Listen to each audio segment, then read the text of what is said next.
China is becoming a problem, and no one seems to want to do anything about it.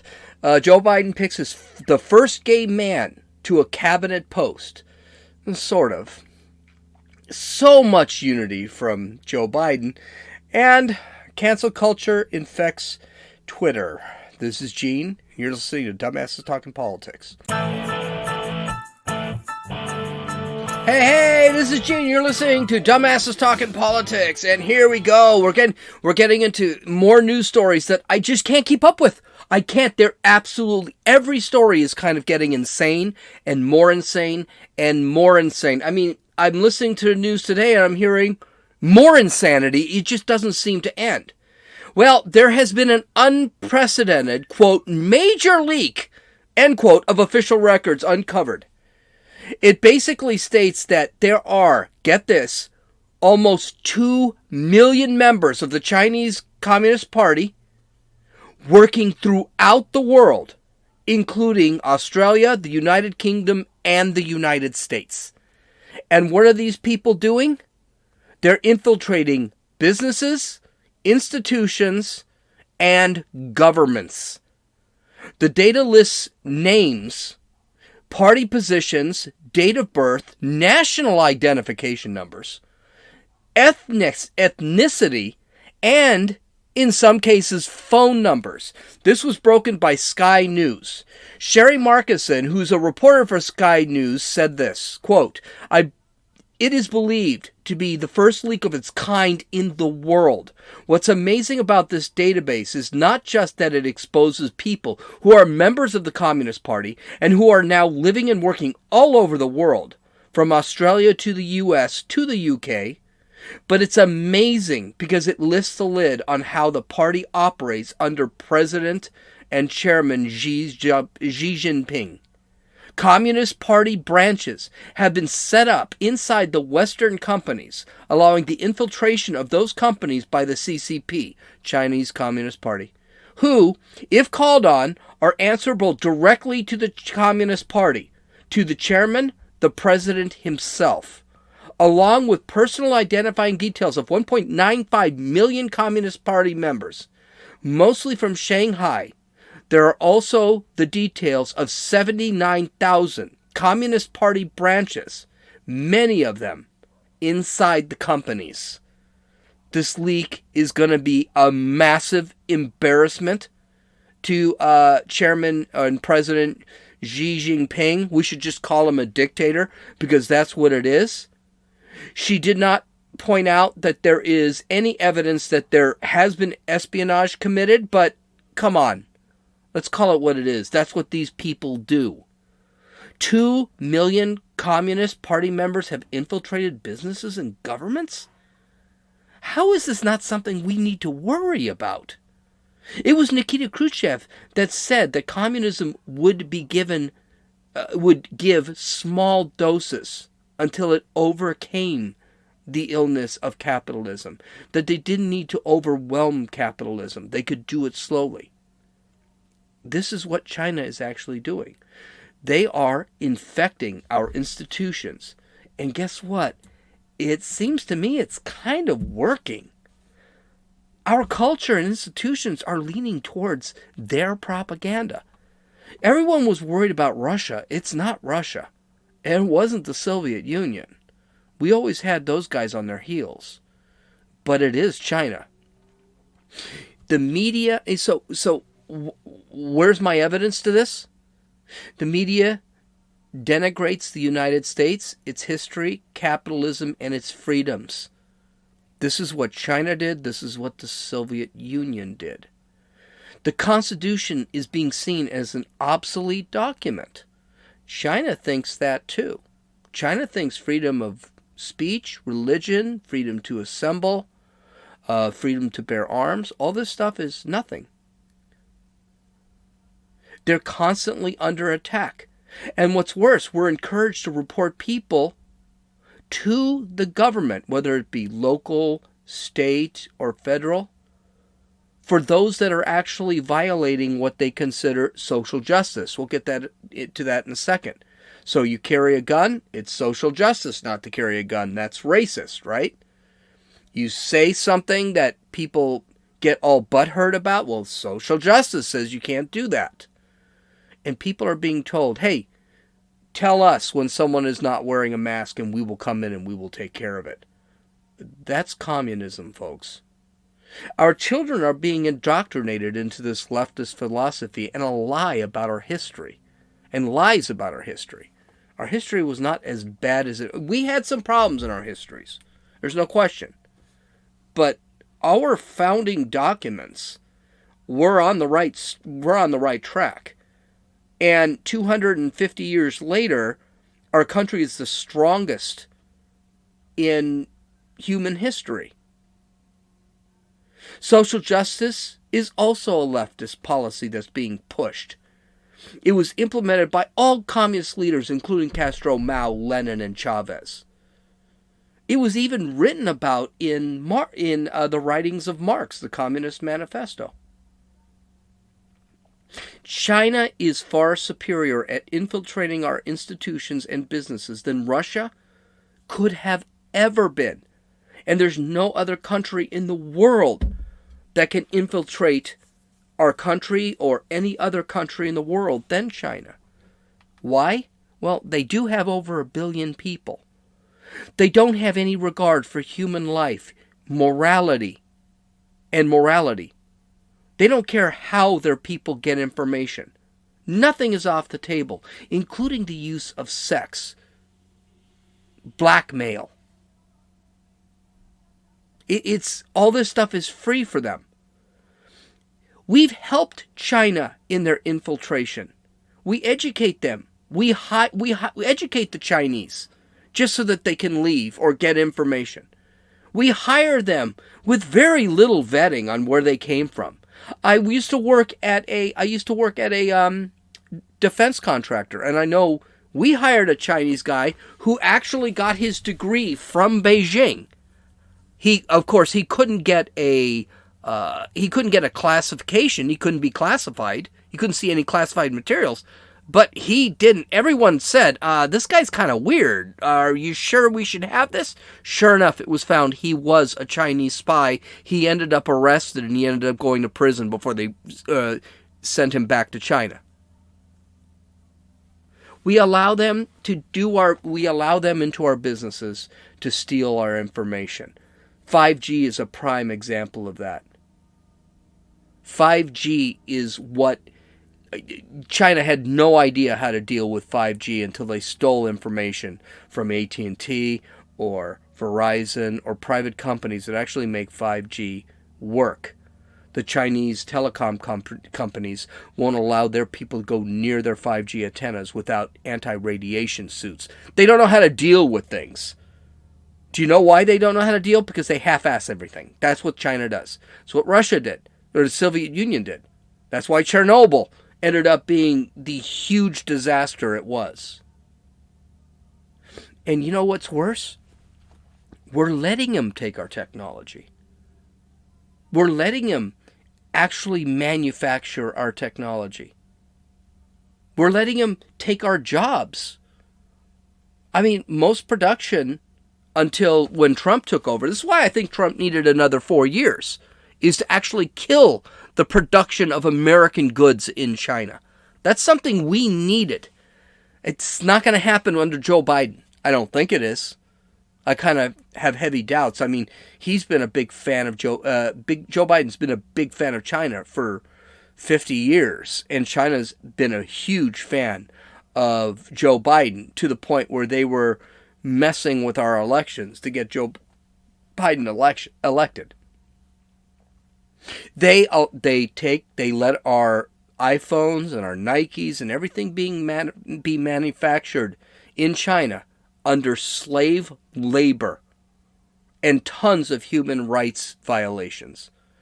Not only does that weaken us because our jobs go to China, but it enriches them because of the low production value and the amount that they can actually produce. And then we, like a bunch of frickin' idiots, go out and buy iPhones and buy Nikes. There's a reason I don't own an iPhone. There's a reason I don't own Nike anything.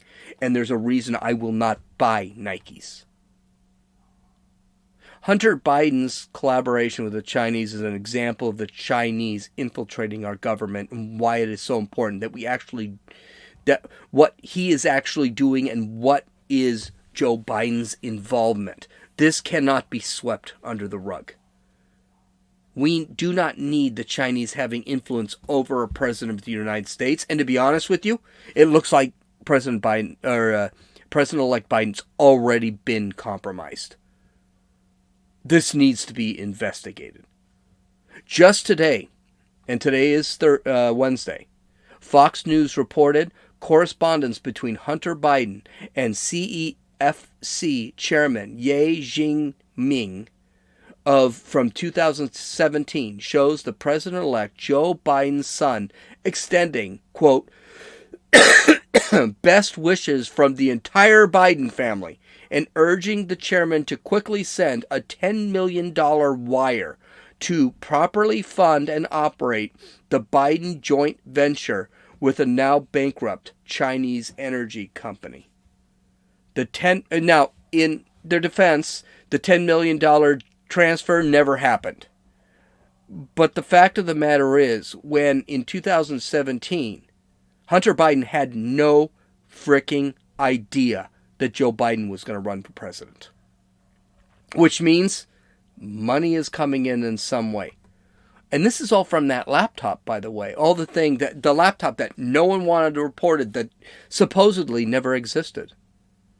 Dianne Feinstein's work relationship with a Chinese spy for over 20 years is concerning. He was a driver. Who knows what he actually did?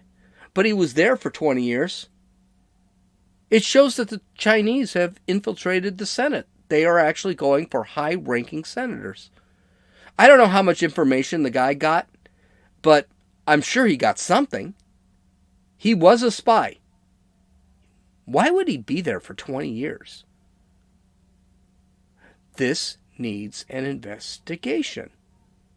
Eric Swalwell banging a Chinese spy is very concerning. He's on the House Intelligence Committee. He was told that this gal was Fang Fang, was her name. Hot, but she's still a Chinese spy. Was under investigation for being a spy. She's already been known to have been sleeping with 2 mayors. Because basically her idea was, get them when they're young, and then when they move up the ranks. That's why she's attacking mayors. When they go up the ranks, she would be able to find information. They told Swalwell that she was questionable as far as a Chinese spy, and he continued to deal with her. At best, this shows that he's got really shitty judgment. At worst, it shows that he's compromised. I mean, he's compromised because he's banging some Chinese spy while he was married. This is like the worst thing you could do. There's a reason the military, if you are an officer, you have to resign your commission when you have an affair. It's because they consider you compromised. This needs an investigation. We need to find out what's going on.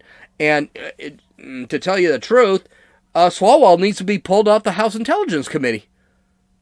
With the information he has and you can't trust him, he needs to be pulled off. Well, what a shock. No one's doing anything about it.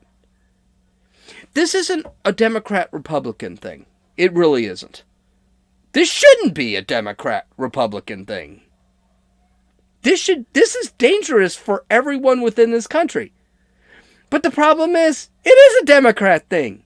Because it's not dangerous to them. They don't think twice of it. The globalist attitude and embrace of socialism that the Democrats have make it that they see China as a sympathetic partner. Heck, Joe Biden said that China was not a threat. And we didn't have to worry about them. Is it because Joe Biden believes that, or is it because he's been compromised by China? My guess it's kind of a little of both, but probably a lot of the latter. Yeah, we need to do some investigations here. This stealing of the Chinese database, which I personally think we don't do enough of, proves it.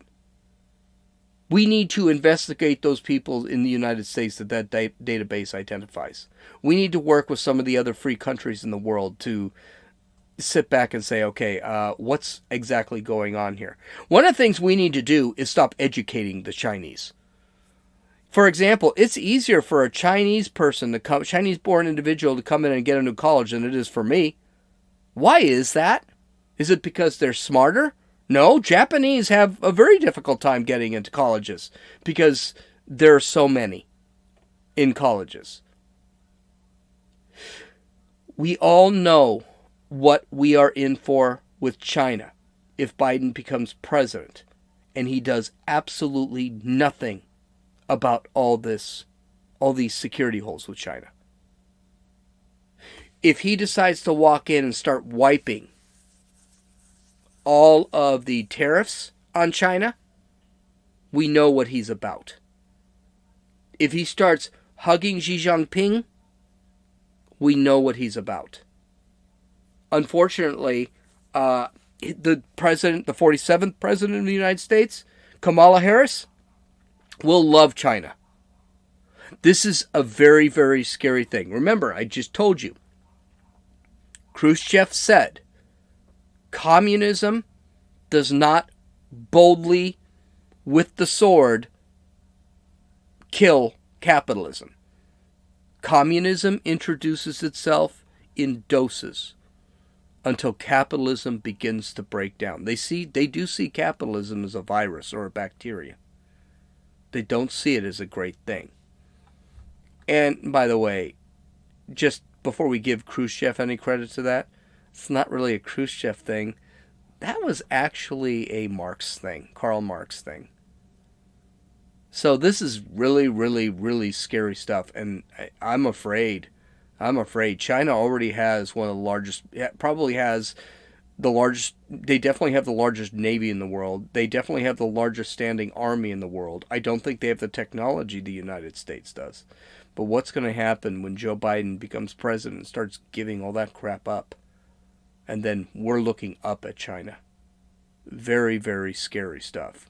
This is one of the reasons why I think we needed Trump for another 4 years. More great decisions for Joe Biden. He decided to appoint Pete Buttigieg as the head of the Department of Transportation. It makes sense since Pete Buttigieg was the mayor of South Bend, Indiana, and has so much experience with transportation. He doesn't. He didn't have any experience with fixing the roads in South Bend, Indiana. In fact, he was pretty crappy at fixing roads in South Bend. The roads were so bad that the Domino's Pizza franchise actually created a grant for South Bend to fill potholes on some of the busier streets, and would even fill potholes when requested by some of the residents, which were Domino's customers. Okay, so Buttigieg doesn't have any experience to run the Department of Transportation. Okay, but this does solve a couple of issues.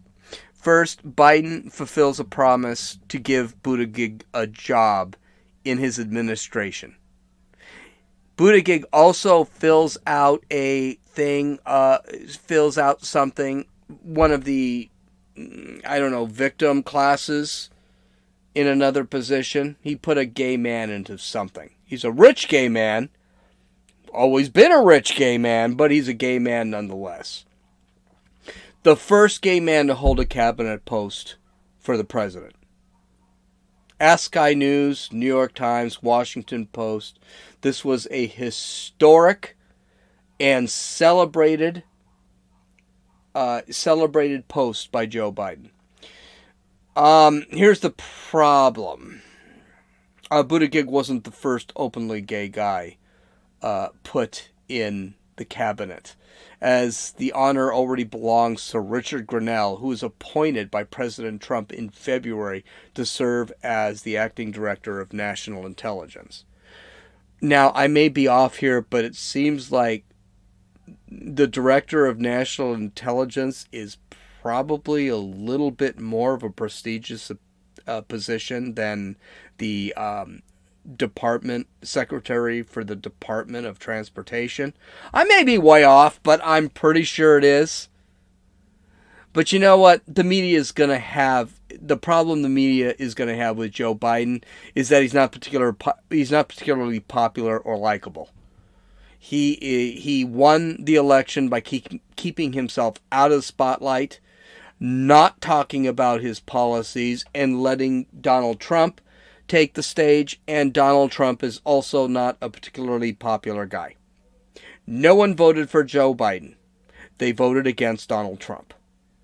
In fact, that was all that Biden brought up as far as policies are concerned, is Donald Trump bad. Now, that's assuming that there was no corruption in this election. There was corruption in this election. I think probably Donald Trump actually won this election by a landslide. I can't believe he didn't. And looking at some of the statistics for the elections, the big question as to why 4 states actually had upticks of 100,000 votes for Biden at between 4 and 6 a.m. I'm not convinced that's not true. But the media needs to have something.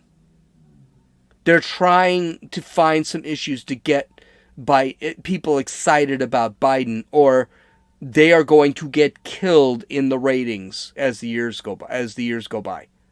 So every move Biden does, hiring Buttigieg, hiring whoever, he'll hire Sally Yates as the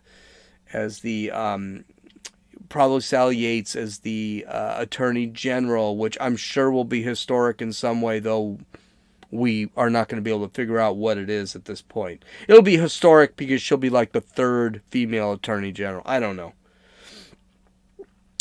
Even if it isn't, it's kind of pathetic, if you ask me, that these guys are really searching for things to make this presidency exciting. This presidency is not going to be exciting.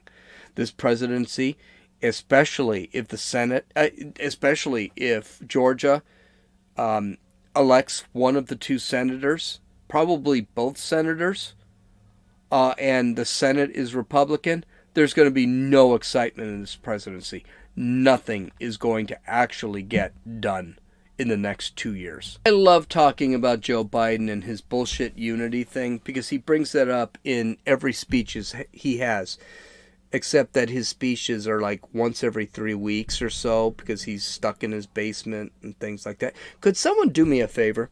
Give the guy a vaccine shot so that the vaccine makes him better and then he can actually go out and talk, because I love when he talks. He just says such stupid shit. Now, mind you, Joe Biden has never been unifying, both in the present and the past.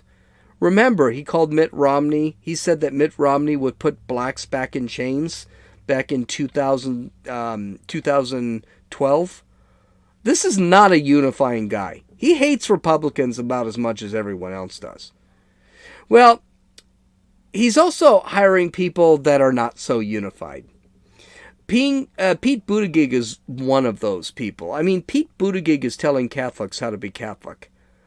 I'm sorry, I'm a Catholic. I think being gay and married is not a thing in the Catholic religion. I don't even see you being married as a gay man is actually married. You had a civil union. Congratulations to you. That's okay. I'm going to have a civil union with Josie because I can't get married in the church again. But it is a civil union. It's not a real marriage. And of course, we'll go into other things like, abortion with Buttigieg and take your guns away with Buttigieg. He's not a unifying character. But another is his new deputy chief of staff, Jen O'Malley Dillon. Yeah, she's not exactly the unifying force, and she's like second in his council. So she said the president-elect was able to connect with people over the sense of unity. In the primary, people would mock him. First off, if you don't ever say like. If you want to lose all credibility, say like 5 times in a sentence. That's an AOC thing. It would be better if she said in the primary, people would mock him. Saying. That's an actual English term. Okay, anyway. People would mock him like, quote, you think you can work with Republicans, end quote. I'm not saying they're not a bunch of fuckers. Mitch McConnell is terrible. But this sense that you couldn't wish for that, you couldn't wish for the bipartisan ideal, he rejected that. When you start calling your opposition fuckers, you're not exactly a unifying character. And the fact that she is actually going to sit back and be directly advising the President of the United States, not a good sign. Not a good sign at all. But I do think she caught herself, because she continued, quote, from start to finish, she set out with this idea that unity was possible, that together we are stronger, that we, as a country, need healing, and our politics need that too. I don't know what she's trying to say here, but that's basically what Biden has been talking about in his speeches, in like the 4 speeches he's had in the last month and a half. She continues, if the other person is willing to do the work, then that becomes really hard. But I think, more than not, people want to see impact. They want to do their work, get paid a fair share, have time for themselves and their family, and see each other as neighbors. And this overhang of this negative polarized electorate that politics has created is a thing that I think we can break down. So in other words, everyone else was an asshole, and I think we can break them down. So me, who thinks that, no, equity is not a thing, which is what being paid your fair share means, having time for themselves and their family, which means extended vacations and things. No, you need to work, and you need to work what the private sector tells you want to work, and see each other as neighbors. Hey, I got news for you. We're not all on the same page. There is always going to be division. And so, I don't think that if you're going to force me to see your beliefs as the absolute truth, no, I don't think we're going to see any unification. Because I don't believe you. I don't believe I need 3-4 months off. I don't believe a gal that has a baby should have 6 months off from work, and then the work has to keep paying her. I don't believe in that. I'm sorry, I don't. Work is work. Life is life. You gotta live life. And she told this to Glamour magazine, it shows you how far-reaching the political fingers have gotten. Okay, where Glamour magazine is interviewing this broad. There's nothing like trying to unify the country by calling the opposition, which, by the way, was 172 million people, fuckers in a class rag like Glamour magazine. So, I'm going to keep bringing this up because I'm not seeing a lot of unification from Joe Biden, even though this seems to be his big talking point and the narrative that the media is trying to come up with. And I mean trying in that I'm not sure the narrative is really working for the media, because the media keeps separating Republicans and conservatives from the Democrats. They keep vilifying conservatives. They keep doing that. I mean, where the heck are we going here? What unification are you looking at? You know, in my last story, I was going to talk about how Twitter has basically threatened to censor and even ban Donald Trump's personal account when he is no longer president on January 20th, 2021. I was going to talk about, this is like the ultimate in cancel culture, where a former president is not allowed to speak anymore. Especially a former president that is saying that he's going to run again in 2024. Don't think Twitter didn't think about that. But I want to talk about something else. I want to talk about this unification thing and a lot of talk by some conservatives. I know that one conservative, very prominent conservative from the Republican National Committee sat back and talked about secession. And he was taken out of context, and he did explain. He said, I didn't mean secession in that way, but he was half right. There will be a secession. And what's going to end up happening is, and it's happening now, you can see it when you walk on the streets, you can see there is actually a split between people now. There is, right now, there is no common place. There's no common ground. You've got one set of people that want to shut you up. You've got another set of people that want to speak louder. That's what's happening now. Conservatism, as I've said in the past, has become the counterculture. We are no longer the mainstream culture. Which is weird, because, basically, conservatism just believes in that one document, that 40-page document called the Declaration of Independence, the Constitution, and the Bill of Rights. That's all they believe in. We should be able to be free, say whatever we want. And it's worked for 200 and some odd years. No one had a problem with it before. But now you got a group of people that, the environment means we need to destroy our economic system. We should be able to kill babies at any time. We should get rid of police departments. So freaking horrid people. Tom Wheeler this week, they started to do another CHOP or Chaz thing called the Red House CHOP. And Tom Wheeler, the mayor of I think it's Portland, actually walked in and said, no, we're not doing this. And he tore it down, and then he apologized for it. What these people were doing was illegal. And then he started negotiating. We are negotiating now with terrorists, with domestic terrorists. This isn't a thing. There's no negotiating there. Why do we keep doing this?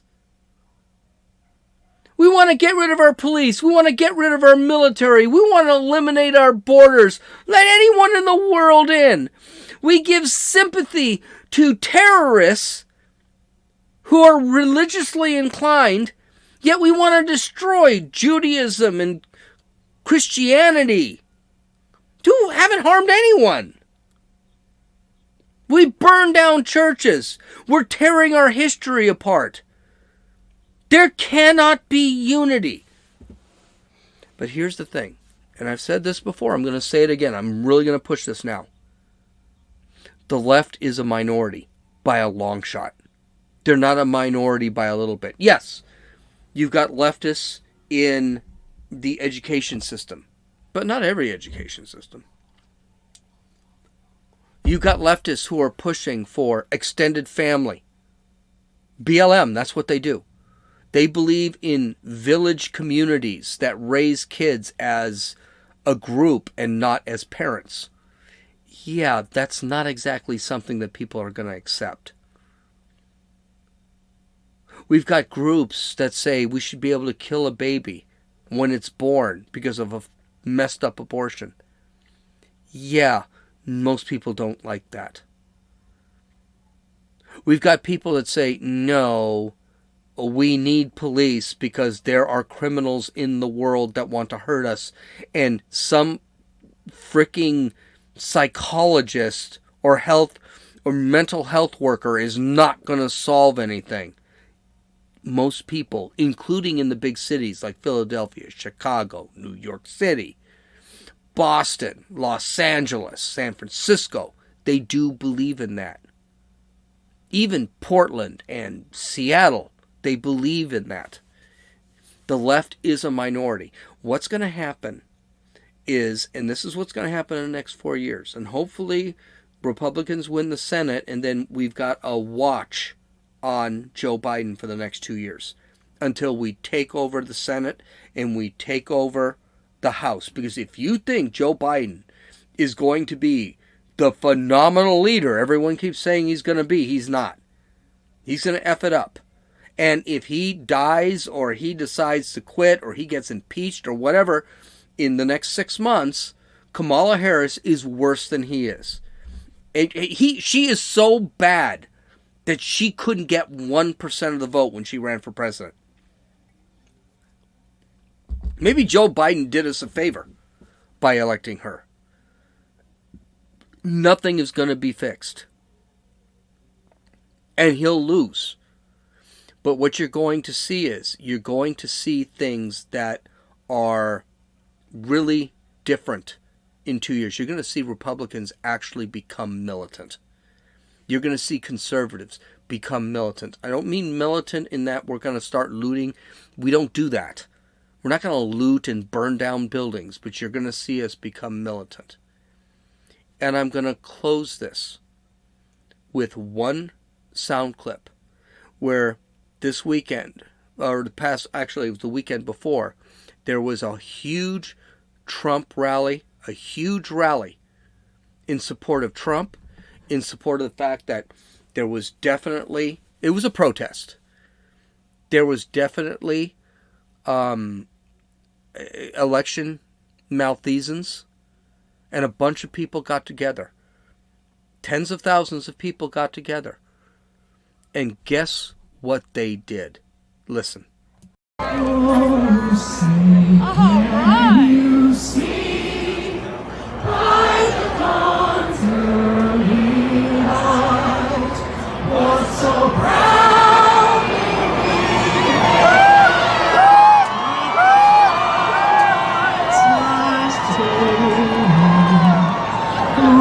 Stripes and bright skies through the perilous fight.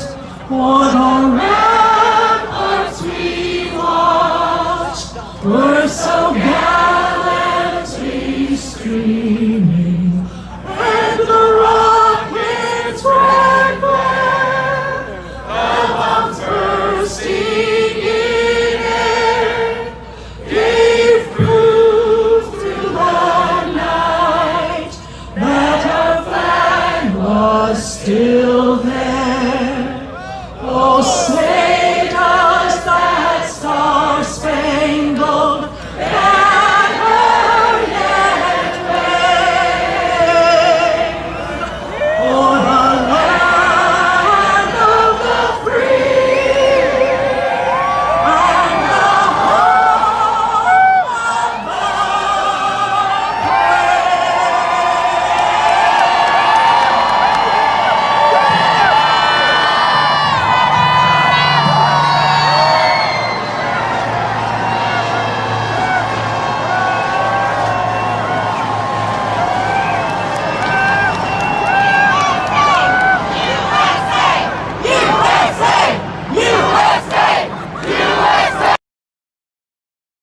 Again, no burning down of buildings.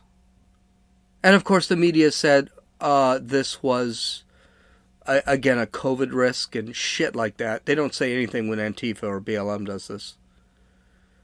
People do not accept, and this is in a big city, people do not accept what the Democrats, what the left wants. And it's not going to work. And by the way, the cheering was because Donald Trump flew in Marine One, or Marine, his helicopter, over the crowds, and the crowds got excited. Nothing burned. Nobody was hurt. Nobody was shot.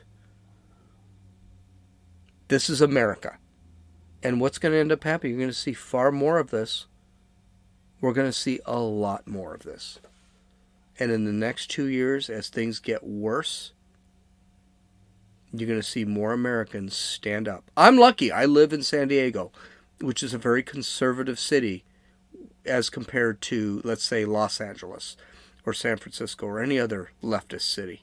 Yes, I'm in a leftist state, but our city is run by a Republican, conservative Republican mayor.